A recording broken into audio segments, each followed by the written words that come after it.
El proyecto Monitoreo Social del PAFEC de la Facultad de Agronomía de la Universidad de San Carlos de Guatemala le invita al debate nacional virtual participativo sobre los resultados del monitoreo social de la política de desarrollo integral, la política de la seguridad alimentaria y nutricional, el programa de agricultura familiar para el fortalecimiento de la economía campesina y la estrategia nacional para la prevención de la desnutrición crónica en Guatemala.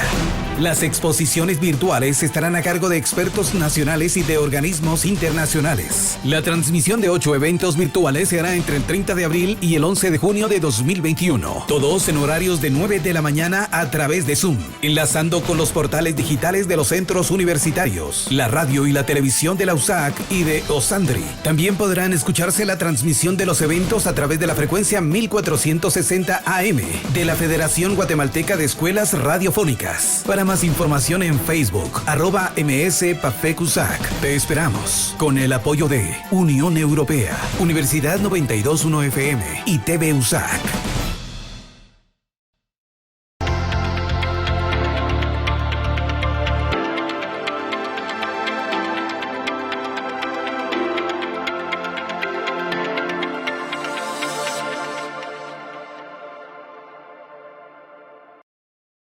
Coronavirus, la pandemia. ¿Cuáles son los síntomas? ¿Cómo se transmite? ¿Qué puedo hacer para protegerme y prevenir la propagación de la enfermedad? Nuevo padecimiento que ha encendido las alarmas de los sistemas de salud. Coronavirus, la pandemia. Bienvenido a un programa más de Coronavirus, la pandemia. Le recordamos que este programa es una emisión, una producción de la Universidad de Guadalajara que se transmite desde el foro de Canal 44 y que llega a México y América Latina gracias a la señal de las televisoras públicas que se suman a esta emisión. Saludamos con gusto también a nuestra audiencia en Radio Universidad de Guadalajara y les invitamos para que se queden con nosotros a lo largo de la siguiente hora. Hoy hablaremos de las variantes que hasta hoy se registran en el mundo del virus del SARS-CoV-2. Científicos estudian lo que parece una nueva variante del SARS-CoV-2 que al parecer se ha originado en Perú o en Chile y es probable que ya esté presente en otros países. Organismos internacionales hacen un llamado de auxilio para ayudar a la India, que hoy por hoy vive sus peores momentos en medio de esta pandemia de COVID-19. Estudios recientes sugieren que las variantes actuales de COVID-19 son hasta un 70% más contagiosas que las cepas originales de la pandemia. La cifra nueva de infecciones en la India supera ya los 300,000 por día y esto aún bajo la posibilidad de que exista un subregistro. Hoy entonces nuestro programa dedicado a las variantes, ¿qué tanto ha influido esto en la situación que hoy está atravesando India y cuáles variantes se han detectado hasta ahora en qué países y qué es lo que están provocando? Esto y más a lo largo de la siguiente hora. Vamos con nuestra compañera Isaura López Villalobos para que nos ponga en contexto.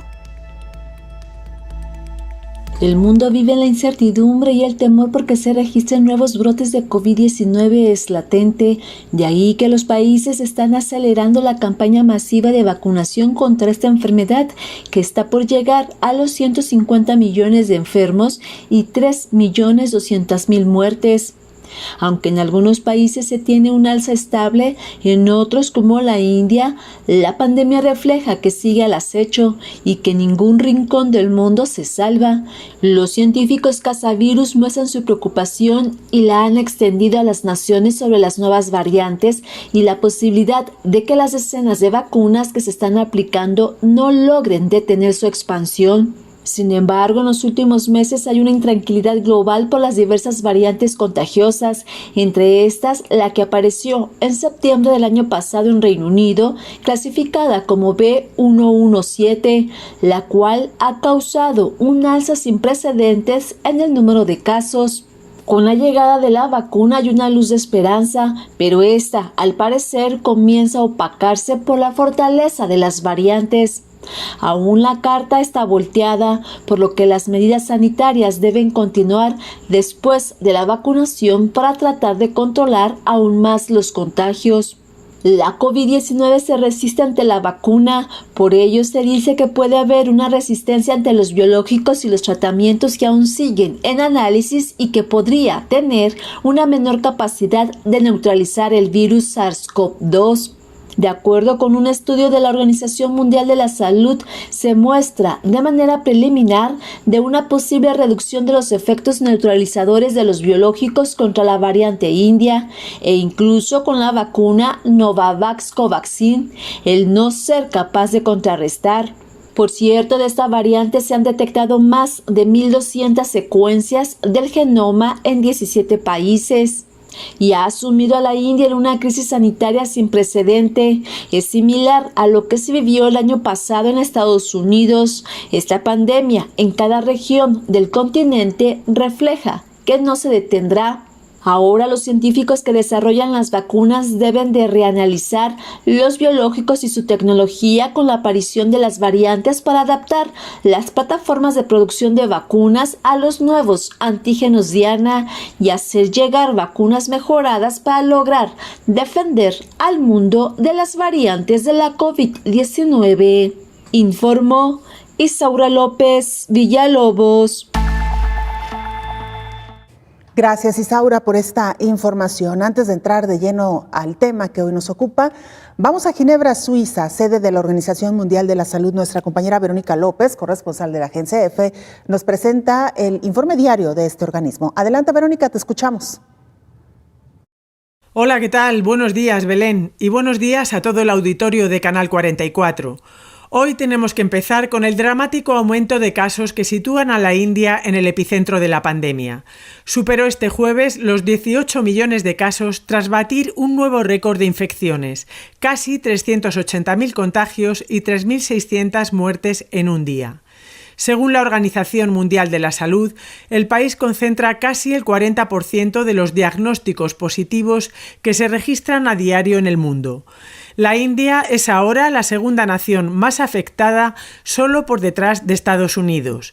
Los casos crecen desde hace 3 semanas y falta oxígeno en los hospitales. Por ello, Estados Unidos va a enviar una remesa con suministros médicos por valor de más de $100 millones. La solución está en la vacunación masiva, que va a un ritmo menor del esperado. Desde enero, el país asiático ha administrado 150 millones de dosis, 2,2 millones de ellas en la última jornada. La COVID-19 avanza por todo el planeta, sumando más de 3,1 millones de fallecidos y 149 millones de personas infectadas. El relato de la pandemia en América presenta tímidas esperanzas a pesar de los números. El continente ya suma 61,4 millones de contagios y se aproxima a la cifra del 1,5 millones de muertes. En el lado positivo de la balanza está el inicio de la producción de la Butanvac, la primera vacuna contra la COVID desarrollada en Brasil. Y también el anuncio de que Chile se ha convertido en el segundo país del mundo con mayor porcentaje de población vacunada con las 2 dosis. En la otra cara están la aparición de nuevas variantes y el ritmo desigual de vacunación en gran parte del territorio. Europa es otro de los focos principales de la pandemia. La OMS ha señalado que por primera vez en 2 meses los nuevos casos han caído de forma significativa, pero la tasa de infección sigue siendo muy elevada. Son ya 51,2 millones de infectados y más de 1 millón de muertos. Reportó desde Europa Verónica López para el programa Coronavirus, la pandemia. Y precisamente los expertos están tratando de indagar qué tanto ha influido una nueva variante o nuevas variantes del SARS-CoV-2 en el incremento dramático en el número de casos en la India. La Organización Mundial de la Salud se ha mostrado extremadamente preocupada y los organismos internacionales hacen un llamado de auxilio para que se unan y tiendan una mano a la India. Y es que este país vive los peores días de la pandemia, con récords diarios de contagios casi consecutivos y un sistema sanitario completamente desbordado. Los científicos de la OMS han determinado que a pesar de que hay muchas razones para este descontrol de casos y muertes, como el hacinamiento y las condiciones de pobreza extrema que predominan en varias partes del país, hay sospechas de que podría estar una variante del SARS-CoV-2 detectada que podría estar causando esta desproporción en los casos. De momento, esta variante detectada en la India es catalogada por la OMS como una variante de interés. Cabe recordar que el organismo internacional ha clasificado las mutaciones de menor a mayor peligrosidad. Variantes de interés como esta detectada en la India, variantes de preocupación como las de Brasil, Sudáfrica e Inglaterra. Y variantes de grandes consecuencias, hasta ahora no ha habido ninguna, aunque tampoco se descartan. Las mutaciones que tiene la variante detectada en la India, aunque hay que seguirlas de manera estrecha, en principio no son de las que más inciden sobre la espícula y pueden provocar lo que se llama escapes vacunales. Con mutaciones adicionales, podría incluso derivar en alguna variante de preocupación, pero de momento es solo de interés, han explicado científicos de la OMS, informó Rocío López Fonseca. Mientras tanto, la empresa farmacéutica BioNTech sugirió que la aplicación de una tercera dosis COVID-19 podría ser la solución para extender la inmunidad contra el COVID. Según un directivo de BioNTech, existe una efectividad máxima de la vacuna COVID de 97% y no se alcanza sino hasta después de 7 días tras la aplicación de la segunda vacuna. Se sugiere que una tercera vacuna podría provocar la inmunidad contra el COVID en un 100%. Algunos estudios han sugerido que la protección contra COVID-19 comienza a bajar luego de 6 meses. Esto sin duda podría poner en riesgo la salud de las personas. Hace unos días, directivos de Pfizer hablaron sobre la necesidad de aplicar vacunas COVID cada año, justamente tras detectar este tipo de descenso en la humanidad. La batalla continúa en diferentes frentes. En Brasil, por ejemplo, están analizando y estudiando un suero contra COVID-19 a través del plasma de caballos. Investigadores brasileños desarrollaron un suero contra la COVID-19 a partir del plasma de caballos que podría generar anticuerpos hasta 100 veces más potentes que los producidos por pacientes enfermos y confían ahora en iniciar las pruebas clínicas en humanos próximamente. El fármaco, desarrollado por investigadores del Instituto Vital Brasil de la Universidad Federal de Río de Janeiro y la Fundación Fiocruz, es obtenido a partir de la introducción de una parte del virus SARS-CoV-2 en equinos para la producción de anticuerpos, cuyo plasma es posteriormente insertado en pacientes infectados. Tras presentar un pedido de patente en agosto del año pasado, el Instituto Vital Brasil se encuentra ahora en conversaciones con la Agencia Nacional de Vigilancia Sanitaria Anvisa para dar inicio a los ensayos clínicos en humanos. Así lo informó la vicepresidenta de la institución, Karina Belfort de Almeida. Terminando esta etapa preclínica, vamos a entrar en proceso de pruebas junto con el Instituto Dior con 41 pacientes.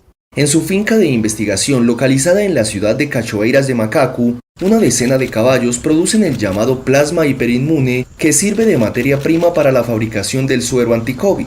Tras ser retirado de la sangre de los equinos, la sustancia es trasladada a una planta industrial donde el anticuerpo es procesado y envasado en ampollas para la aplicación en los pacientes. El medicamento es visto por la comunidad médica y científica como una esperanza para el tratamiento de la COVID-19 en Brasil, que vive una tragedia sanitaria con más de 391.000 fallecidos, 14,3 millones de infectados y un sistema de salud colapsado. El suero aumenta el nivel de anticuerpos del paciente. Cuando es inyectado, va a hacer con que aumente la producción natural de anticuerpos de ese paciente. De acuerdo con la directora industrial del Vital Brasil, Márcia de Souza Antunes, la capacidad de producción a día de hoy es de 14.000 ampollas de suero anti-COVID por minuto. Sin embargo, los investigadores todavía no saben cuándo el fármaco podría estar disponible, ya que depende del aval de la agencia reguladora para el inicio de las pruebas clínicas, así como de los resultados obtenidos en los ensayos. Y mira, el incremento en el número de muertes de mujeres embarazadas que padecieron COVID-19 preocupa a las autoridades brasileñas, que en medio de un agravamiento de la pandemia han pedido aplazar planes de embarazo y acelerar la vacunación para las futuras madres. La media de muertes de mujeres embarazadas y puerperas por COVID-19 se ha duplicado en Brasil en 2021 respecto al año 2020. Un incremento que los especialistas atribuyen a la propagación de nuevas variantes y a las frágiles políticas sanitarias del país. Solo entre enero y abril de este año, al menos 433 gestantes o mujeres que parieron recientemente perdieron sus vidas como consecuencia de COVID-19 frente a los 546 decesos registrados a lo largo del año pasado, según datos divulgados por el Ministerio de Salud. Un informe del Observatorio Obstétrico Brasileño, mantenido por investigadores de 3 universidades brasileñas, mostró que la media semanal de muertes aumentó en 62% este año en la población general, mientras que entre embarazadas y puerperas ese crecimiento fue del 186%. Los investigadores explicaron que debido a los cambios fisiológicos en el cuerpo durante la gestación, las embarazadas están más expuestas a riesgos de infección y a desarrollar complicaciones, pero han apuntado que el peligro es agravado por un sistema de salud que ya presenta muchas debilidades en la atención a gestantes. Brasil, con casi 400,000 muertes y 14.4 millones de contagios por el COVID, ha visto su sistema de salud al borde del colapso, con buena parte de las unidades de cuidados intensivos desbordadas y en medio de la falta de medicamentos para mantener intubados a los pacientes graves. Hacemos una pausa brevísima, regresamos con mucha más información.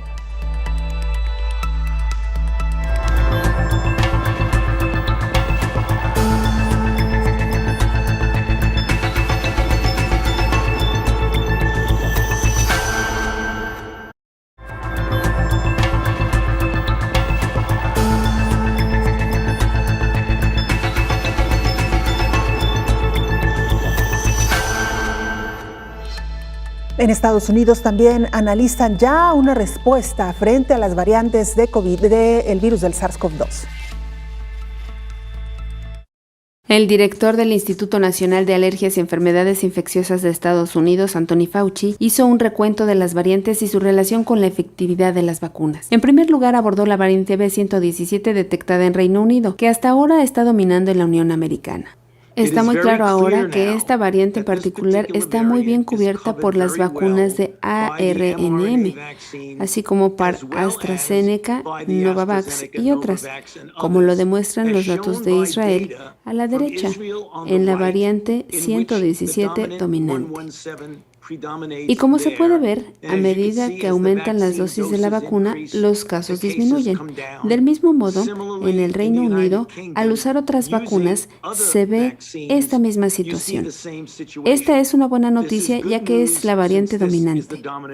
La variante detectada en Sudáfrica es la más problemática. En este caso, Johnson & Johnson tiene una eficacia del 64%, Novavax del 60% y la de AstraZeneca no es tan buena, dijo. Pfizer hizo un pequeño estudio en el que observó el efecto en Sudáfrica y encontró que de hecho era 100% efectiva. La advertencia aquí es que todavía es un estudio muy pequeño, pero hay que tener en cuenta que el biológico de Johnson & Johnson, de que a pesar de que fue 64% efectiva en el estudio de Sudáfrica, prácticamente no hubo muertes y hospitalizaciones. Luego está la variante P1, que resulta devastadora en Brasil. Ahora se sabe por los estudios que existe una protección variable en la efectividad. En Brasil fue del 50% efectiva después de una sola dosis. En una segunda dosis se mantuvo en aproximadamente 50%. Esto fue bajo la condición de que 75% de los casos fueran P1. Sobre la variante detectada en India, la 617, los datos más recientes fueron el análisis de sueros convalecientes de casos de COVID-19 en personas que recibieron la vacuna utilizada en la India, la Covaxina, y se encontró que neutralizaba esta variante. Los datos más recientes analizaron sueros convalecientes de casos de COVID-19 en personas que recibieron la vacuna utilizada en la India, la Covaxin, y se encontró que neutraliza la variante 617. A pesar de la dificultad real que estamos viendo en India, dijo, la vacunación podría ser un antídoto muy importante contra la COVID, informó Elizabeth Ortiz. El director ejecutivo de BioNTech también ha hablado sobre la inmunidad de rebaño en Europa para este año. La famosa y tan esperada inmunidad de rebaño podría ser un hecho en Europa este mismo verano. Así al menos lo cree el director general de BioNTech, Ugur Sahin.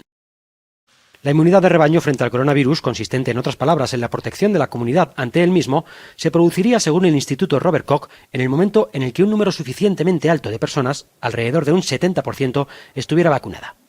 Sahin mantiene que estos números deberían ser un hecho en cuestión de semanas. Europa llegará a la inmunidad de rebaño en julio o agosto como muy tarde, explicaba Sahin durante su encuentro virtual con varios corresponsales extranjeros en Alemania. Otros muchos países cuentan con muchas menos vacunas. Hay que pensar que hay mucha gente que necesita la vacuna, y esto es tarea de la humanidad.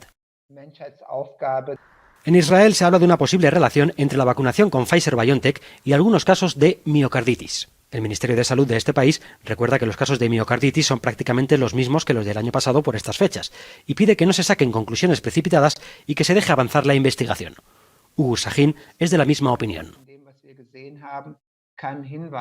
Hasta ahora, y por lo que hemos visto, no tenemos ninguna evidencia respecto a estos casos de miocarditis. Así que no podemos confirmarlo. Lo estamos estudiando a fondo. El cofundador de BioNTech apuesta también por una tercera vacunación de Pfizer que refuerce aún más la protección ante el virus. Dicho tercer pinchazo debería administrarse entre 9 y 12 meses después de haberse inyectado la primera dosis. Por cierto, y a propósito de la inmunidad de rebaño, las autoridades mexicanas reconocieron que no estamos ni cerca de esta posibilidad. El subsecretario de Prevención y Promoción de la Salud, Hugo López-Gatell, reconoció que no estamos cerca de la inmunidad de rebaño o de anticuerpos en los mexicanos, aunque sí hay un aumento en la inmunidad poblacional contra COVID-19. La gran inquietud en la comunidad mundial es que el virus SARS-CoV-2, que va variando con estas mutaciones, no cambie tanto la composición química, de tal manera que los anticuerpos que se generaron para una variante del virus un mes atrás ya no sean inútiles para un virus que evolucionó posteriormente, apuntó el subsecretario de Salud en la conferencia de prensa vespertina de este miércoles. Un ejemplo clásico, dijo, es el virus de la influenza, que muta a tal velocidad que si en un año se colocan vacunas con cierta composición química que genera anticuerpos, al año siguiente el virus es suficientemente diferente para ya no ser afectado por los anticuerpos que produjo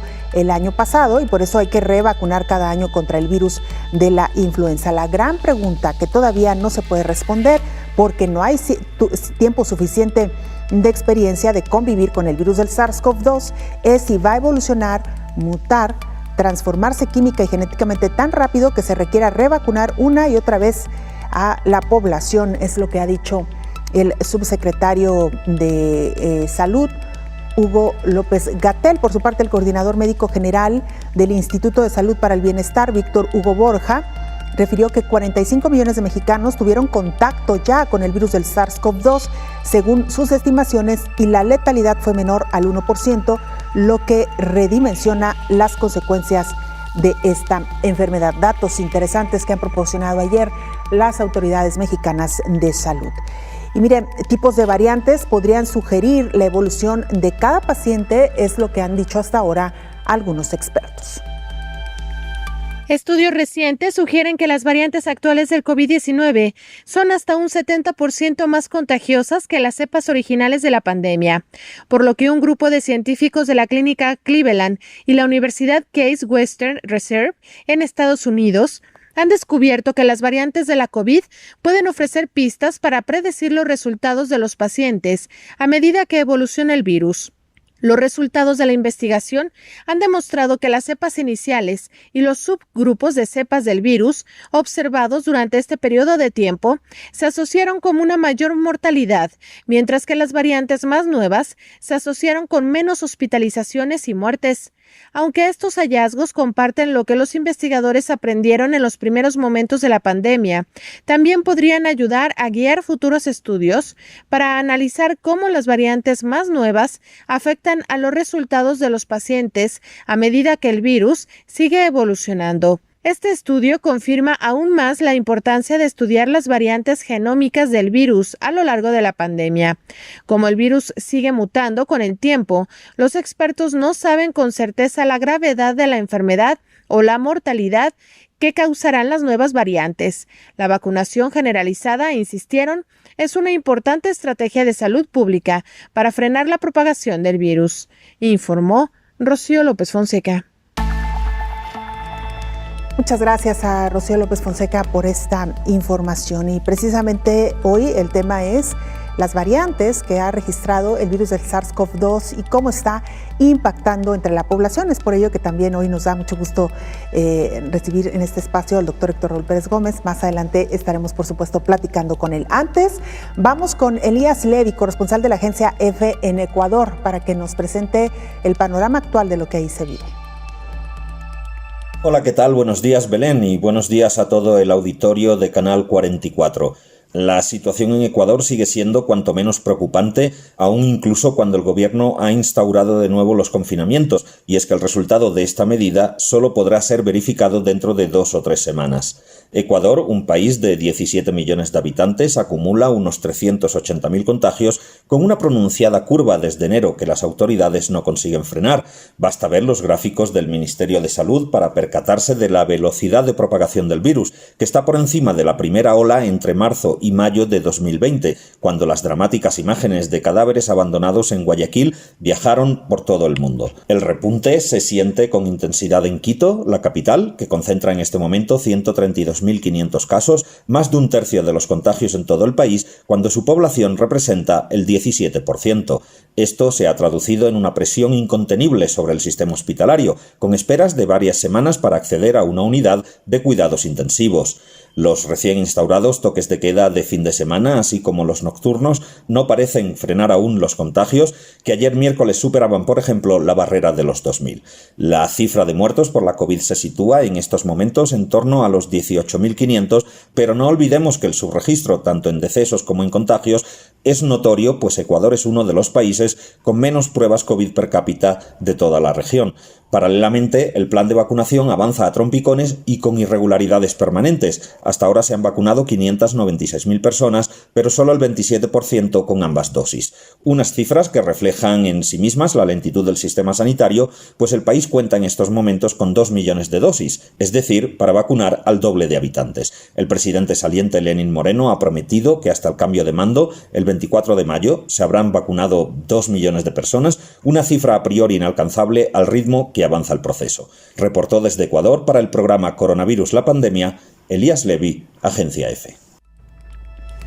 Saludamos en este espacio, ya le dábamos la bienvenida antes al infectólogo Héctor Raúl Pérez Gómez. Doctor, bienvenido. ¿Qué tal, Belén? Buen día, qué gusto saludarte. Igualmente, doctor, hoy hablando de un tema que pues evoluciona día con día porque van surgiendo nuevas variantes del virus del SARS-CoV-2. En términos generales, doctor, ¿dónde estamos parados actualmente en cuanto a las variantes? Pues lamentablemente en una diseminación significativa de estas variantes en muchos países. Cuando surgió la primera, Belén, lo platicamos en el programa, porque sí fue un motivo de preocupación mundial el que en Gran Bretaña surgiera esta primer variante, la B117, con algunas mutaciones en las que hipotéticamente se sustentaba un incremento en la transmisión de la enfermedad. Y para el tiempo en que lo comentamos, esta variante había sido identificada en 20 países aproximadamente. Ya para diciembre, esto fue en septiembre, para diciembre 72 países tenían identificada la nueva variante B117 británica, pero también empezaban a surgir indicios de la aparición de 2 variantes, una de ellas en Sudáfrica, otra en Brasil. Fue primero la sudafricana, pero muy poco tiempo después la brasileña. Y luego surgen una variante en Japón, 2 variantes en Estados Unidos, Una de ellas está en California y otra en Nueva York. Y parece que estas últimas no han tenido gran diseminación, pero una variante que es preocupante, reciente, es la de la India. No sabemos si el impacto epidemiológico que está teniendo la India y que es una catástrofe, y lo hemos visto en las imágenes y en los números, pudiera deberse en buena medida a la alta transmisibilidad que puede tener esta variante hindú. Pues lo veremos, doctor, en las próximas semanas, en los próximos días, conforme se vayan confirmando algunas hipótesis o realizando más investigaciones. Vamos a hacer una pausa, doctor. Regresamos, por supuesto, con mucho más de este tema. Vamos a la pausa.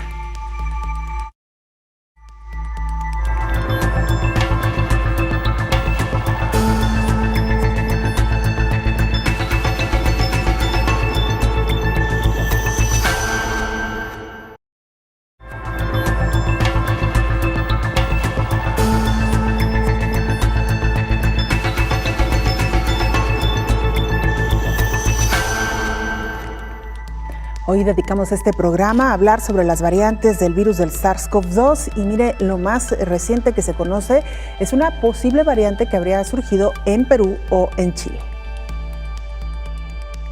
Científicos peruanos estudian lo que parece una nueva variante del SARS-CoV-2 que al parecer se ha originado en Perú o en Chile y es probable que ya esté presente en otros países, afirmó el doctor en microbiología molecular Pablo Suyacayama, del Laboratorio de Genómica Microbiana de la Universidad Peruana Cayetano Heredia.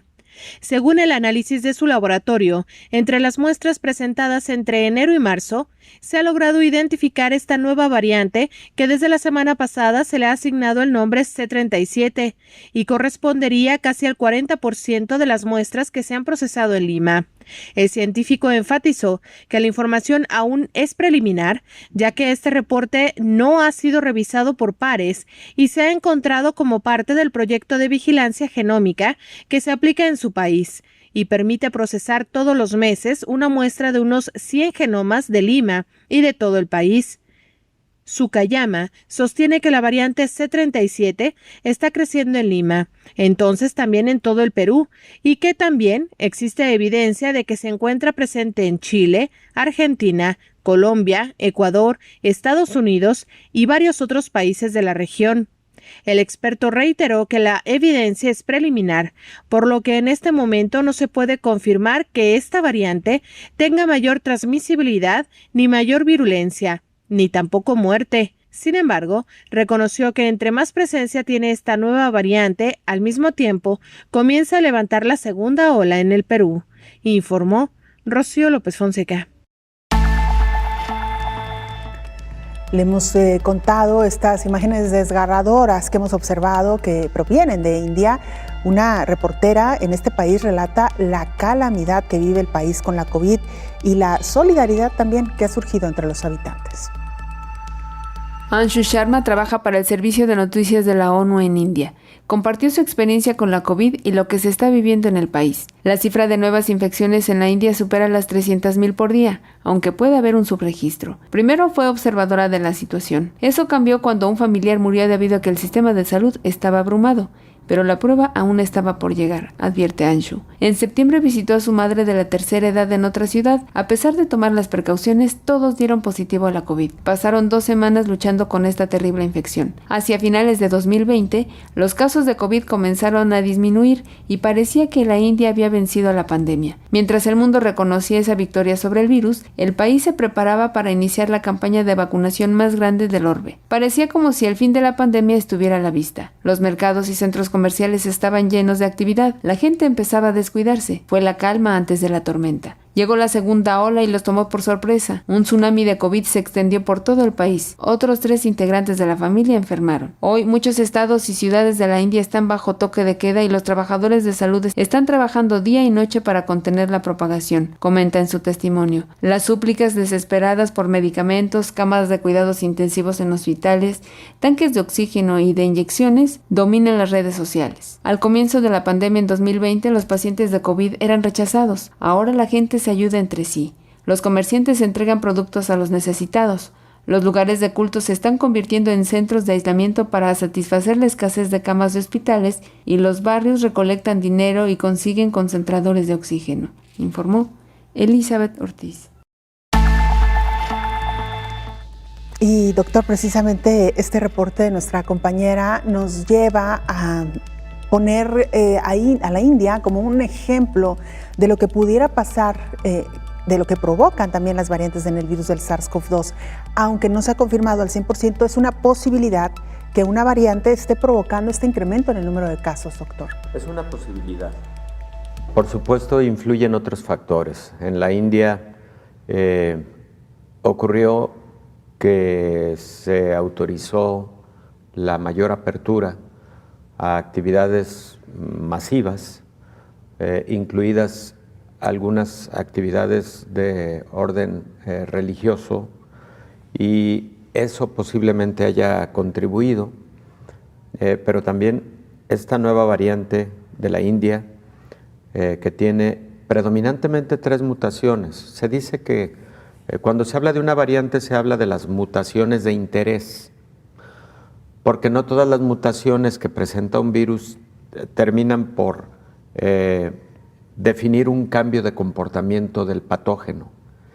Entonces las mutaciones de interés son 3 en esta nueva cepa de la India, y todas influyen sobre la estructura de la proteína espicular del virus, y la proteína espicular tiene predominantemente 2 funciones. La primera de ellas es iniciar la infección en la célula blanco, pero también la otra función es que es la proteína identificada por el sistema inmune.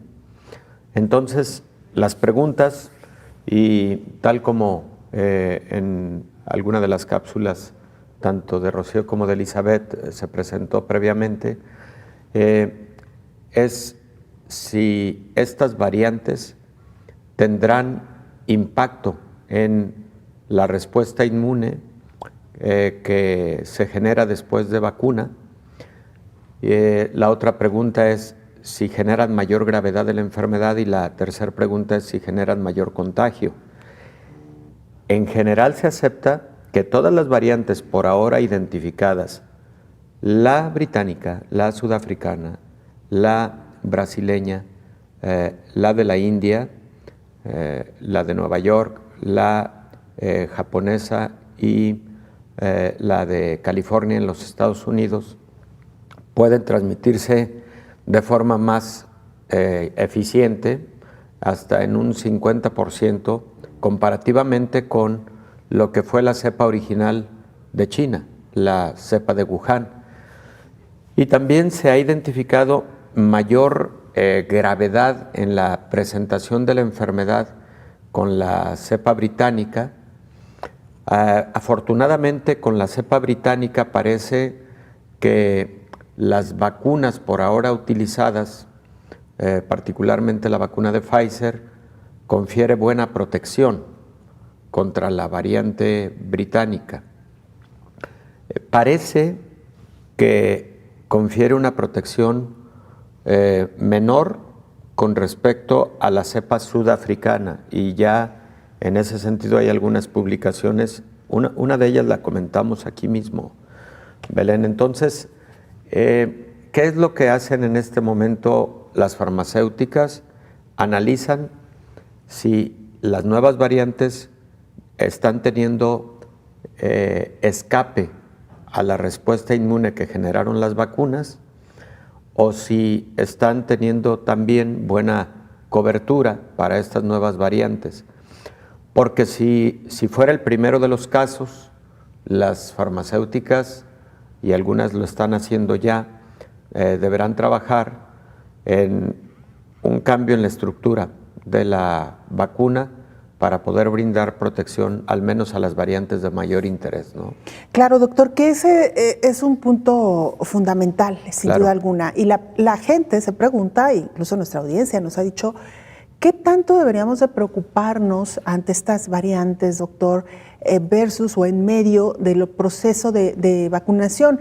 Y A mí me gustaría incluso, doctor, si pudiéramos citar un comparativo o un ejemplo que conocemos ya por años anteriores al caso de la influenza, donde también este virus ha ido cambiando, ha ido mutando y en consecuencia también las vacunas. Sí, claro, Belén. El caso del virus de la influenza, sobre todo el tipo A, tiene mutaciones menores y mutaciones mayores. Las mutaciones menores ocurren cada año. Las mutaciones mayores ocurren aproximadamente cada 10 años.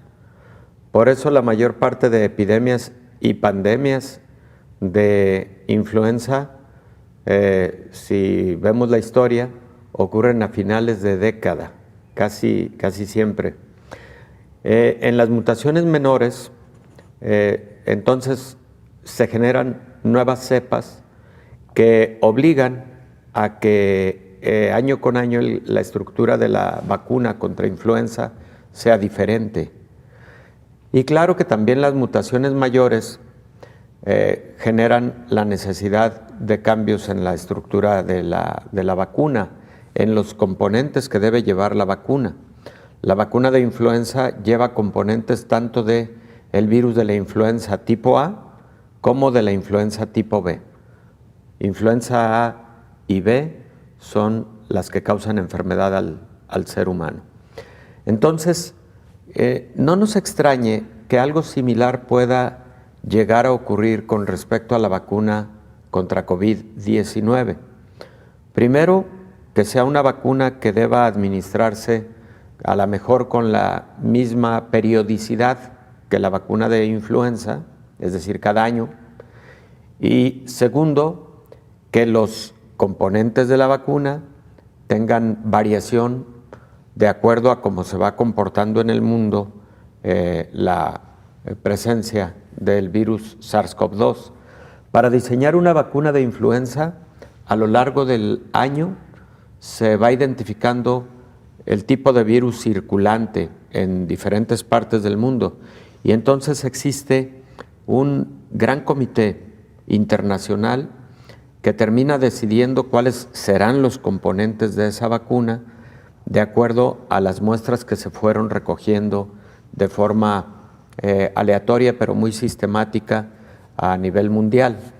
Bueno, esa situación pudiera llegar a darse con respecto a la vacuna de SARS-CoV-2 y tampoco nos extrañe que avances biotecnológicos pudieran llegar a generar alguna vacuna polivalente, es decir, en la que pudieran estar tanto tanto componentes antigénicos de influenza como de SARS-CoV-2. No nos extrañe que eso llegue a ocurrir.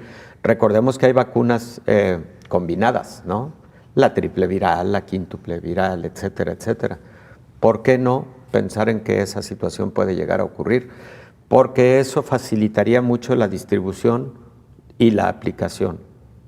Creo que daría como consecuencia una mayor cobertura por razones de operatividad. Ahora sí que 2 pájaros de un tiro, doctor. Pues sí, Belén. Literal, 2 enfermedades en una sola inmunización. Podría darse el caso, ¿no? Si llega a definirse que la vacuna contra SARS-CoV-2 deba ser con cada esa periodicidad. Claro. Y además también están trabajando algunos laboratorios, Belén, en una vacuna multicoronavirus. Recordemos que son 7 los coronavirus por ahora descritos que causan enfermedad al ser humano. Entonces podría ser que llegara a haber una vacuna que protegiera contra COVID-19, contra SARS, contra MERS y contra los otros 4 coronavirus originales. Claro. Doctor, vamos a hacer una pausa. Claro que sí. Muy interesante esto que nos acaba de exponer. Regresamos, por supuesto, con algunas precisiones. La pausa, volvemos.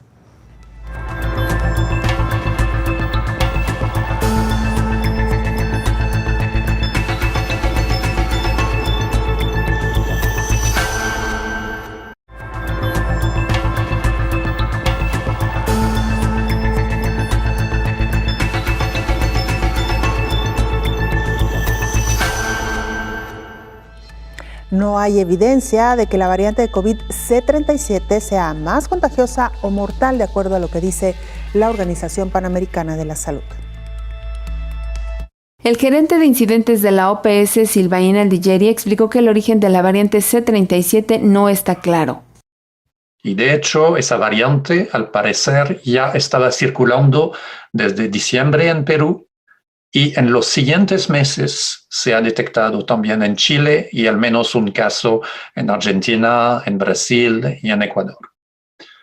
Sin embargo, no es preciso llamarla andina, ya que su origen no es claro y ha sido detectada también en Estados Unidos, en Australia, Alemania, España y el Reino Unido. Esa variante comparte algunas características comunes a otras que son de interés, pero no hay evidencias que permitan afirmar una mayor transmisibilidad y mucho menos mayor letalidad. En tanto, la directora del organismo internacional, Carissa Etienne, advirtió de un aumento de casos en jóvenes.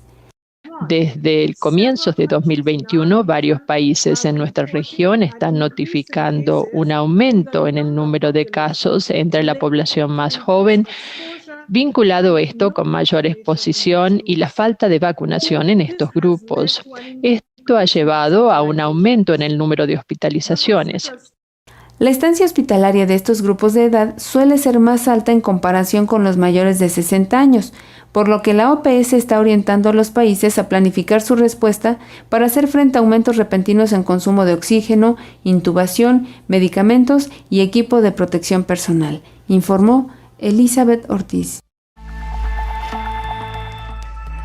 Doctor, pues sin duda alguna interesante, hoy hemos aprendido mucho más de estas variantes y ya nos decía usted en el caso de las vacunas, ¿qué es lo que preocupa ahora a la población? ¿Qué va a pasar si las vacunas dejan de ser efectivas contra estas variantes, lo cual hasta ahora no se ha observado como tal, doctor? No, afortunadamente no, al menos con la variante británica hay más estudios que sugieren que las vacunas actuales desempeñan bien contra esta variante.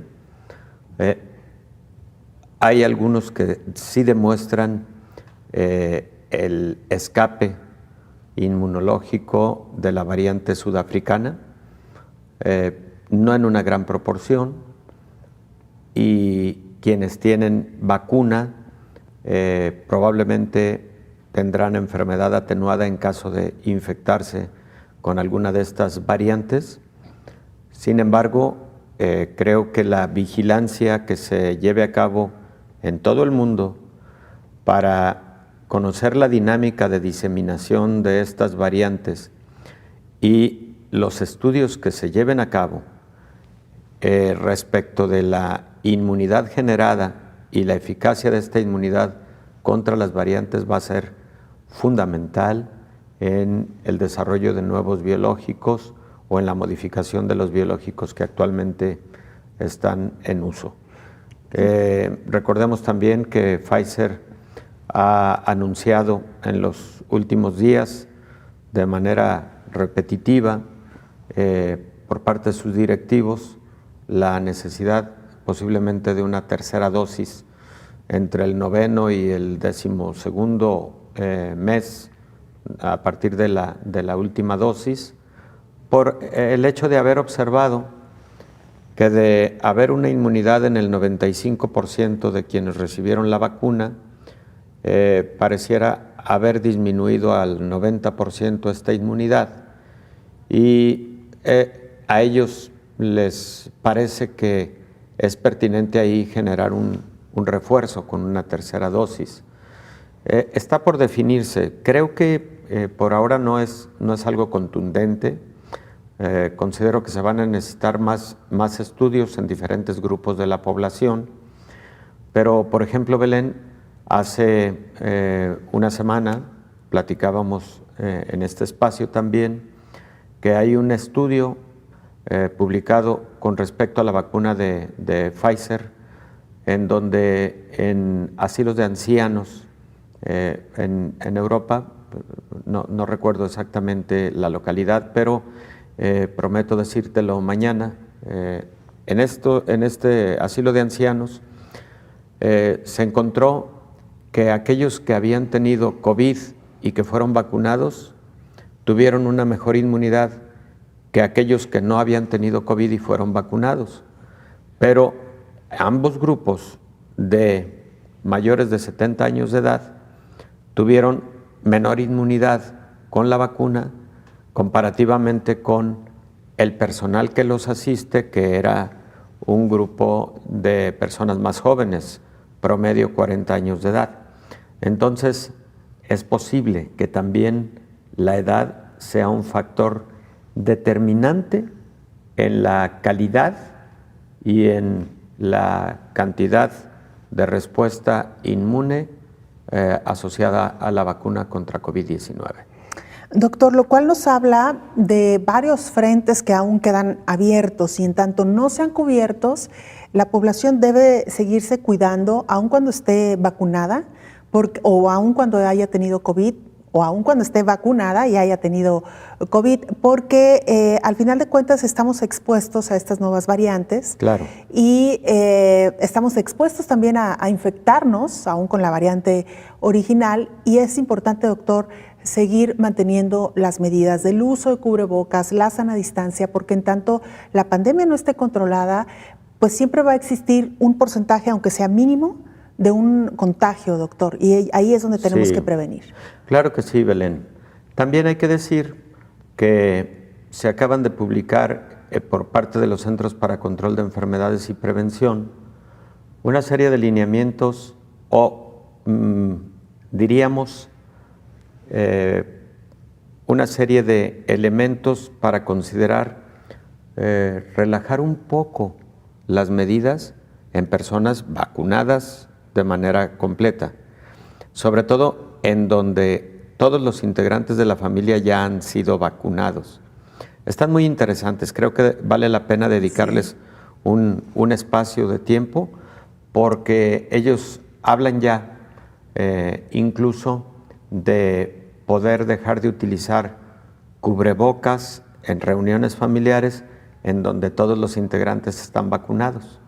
Hablan incluso de poder dejar de utilizar cubrebocas fuera de casa cuando no vamos a acudir a espacios con concentraciones masivas, etcétera, siempre y cuando estemos totalmente vacunados. Es decir, ya empiezan a haber algunas medidas que permiten más convivencia siempre y cuando exista una vacunación, por ejemplo, con todos los integrantes de la familia.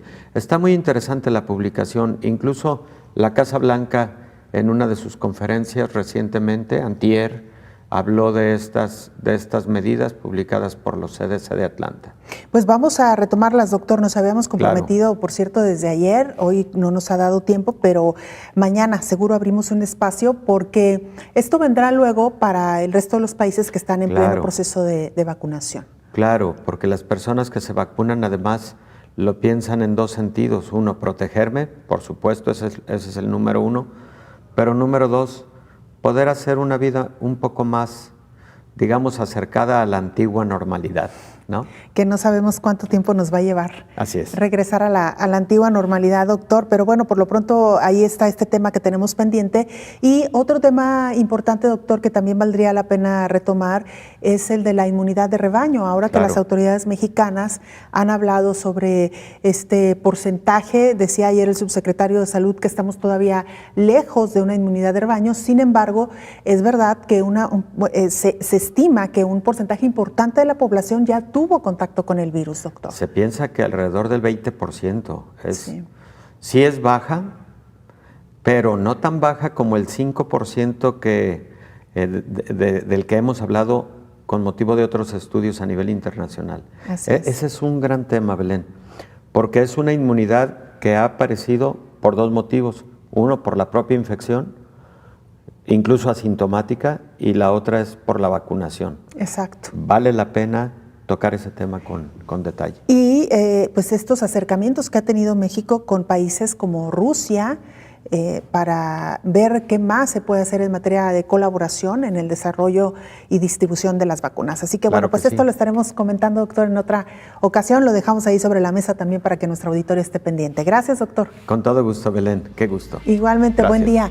Nos vamos. Gracias por habernos acompañado. Nos vemos y nos escuchamos mañana en otra emisión más de Coronavirus, la pandemia. Coronavirus, la pandemia.